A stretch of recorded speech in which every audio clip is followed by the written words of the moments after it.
Powered by the Montana Television Network. This is the 530 News on Q2, Montana's news leader. Good evening and thanks for joining us tonight. I'm Jay Cohn. And I'm Jeanelle Slade. President Trump targets Montana Senior Senator Jon Tester over the administration's latest failed nominee. Just minutes after Admiral Ronnie Jackson withdrew from consideration as VA Secretary, President Trump blamed Senator Tester, saying there should be a big price to pay in Montana. But Senator Tester wasn't the only one concerned about Admiral Jackson. We're joined now by CBS's Mola Lengi in Washington tonight with more on Admiral Jackson's withdrawal. Mola. Oh, well, Jay, Jeanelle, good evening. While Admiral Jackson has withdrawn his nomination, he is still pushing back against these still unproven allegations, insisting that they are false. And of course, President Trump continues to back him up. President Trump defended Rear Admiral Ronnie Jackson, his personal physician, and his choice to lead the VA. He's a great man, and he got treated very, very unfairly. He got treated really unfairly. Jackson withdrew his nomination after Democrats published accusations from some of Jackson's colleagues. The unverified allegations include charges Jackson created a hostile work environment, accusations of excessive drinking, and that he improperly gave out prescription medications such as Ambien and Percocet. There's some mean people in this town, and just because somebody accuses you of something up here doesn't mean that it's true. President Trump singled out Democrat Jon Tester and said there will be a political price to pay for scuttling Admiral Jackson's nomination. There was nothing, absolutely nothing political about any of this. This is about our veterans. It's about our veterans absolutely, unequivocally, and that's where my focus moving forward. But support for Jackson's nomination was weak even before the allegations were made public. He would have faced a real uphill battle even without any allegations, simply because of lack of experience and qualifications. President Trump says he already has another nominee in mind, someone with more political experience. Well, while Admiral Jackson is no longer in consideration for the VA position, he does remain physician here at the White House. Jay, Jeanelle? Now, Mola, Senator Tester says his interest in all of this is to make sure veterans have the best person in charge. Now, some people claim, although this is Tester's job, that he went too far in discussing these unverified allegations. What are you hearing on the Hill as to where this goes next?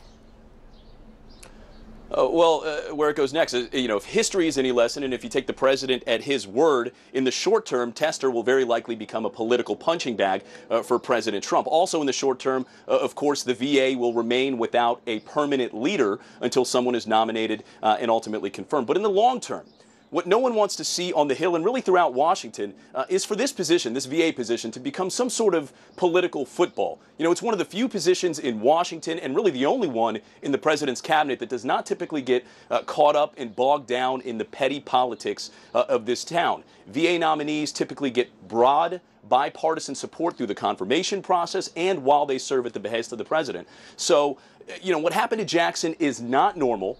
And what folks on the Hill will tell you moving forward is they hope it does not become the norm, particularly with that position. All right, CBS's Mola Lengi live on Capitol Hill tonight. Thank you.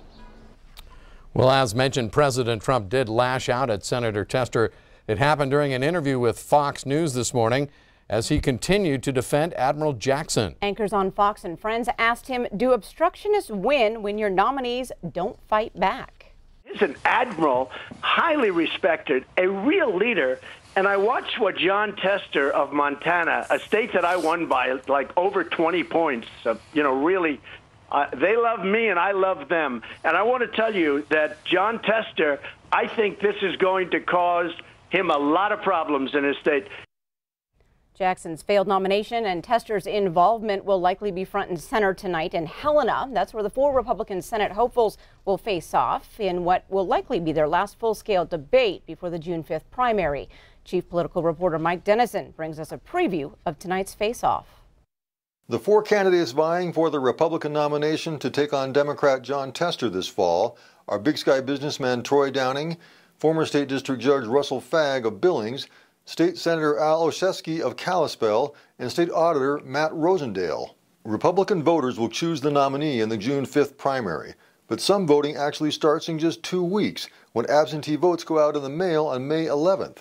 The candidates have appeared side by side at numerous forums, but tonight they'll face off in a debate format, fielding questions from myself and Beth Sabo of Montana PBS. The 90-minute debate is sponsored by the Greater Montana Foundation and will be held at the Montana Historical Society Conference Room in Helena. The conventional wisdom says Rosendale is the likely frontrunner in this race, but in a four-way primary, anything can happen on Election Day. The debate will be live streamed on all of MTN stations' websites, as well as on radio stations across the state. It's a good chance to see all four candidates together, fielding some tough questions and reacting to each other. We'll also have coverage of the debate on tonight's news. In Helena, I'm Mike Dennison, MTN News.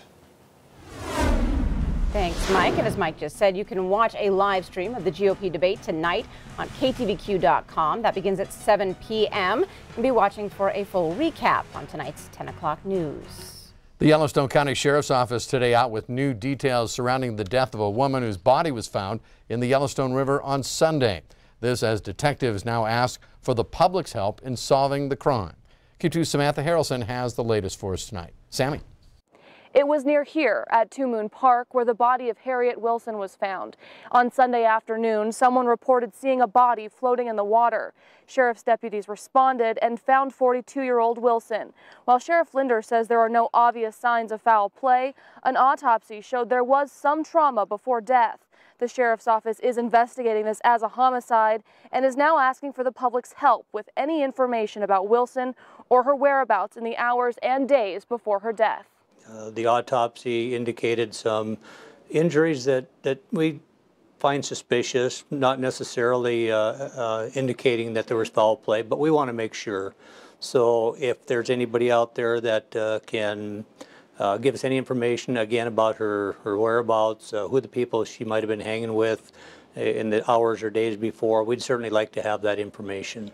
Sheriff Linder says if you have any information at all, you can stop by the Sheriff's Department or call them at 256-2929. For now, I'm Samantha Harrelson, MTN News.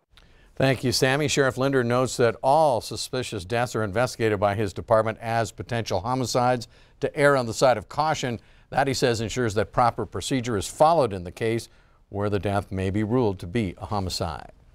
Coming up on tonight's 5:30 News, a garden operation in the state of Wyoming has found a way to take Mother Nature out of the equation. Find out how coming up. And later in sports, the Scarlets and Royals induct their latest Hall of Fame class Saturday. Scott has entertaining stories from all six coming up.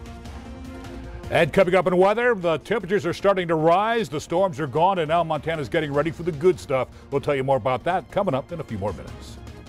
You're watching MTN News with Jay Cohn and Jeanelle Slade. Storm Tracker weather with Bob McGuire. And sports with Scott Green. This is the 5:30 News on Q2, Montana's news leader.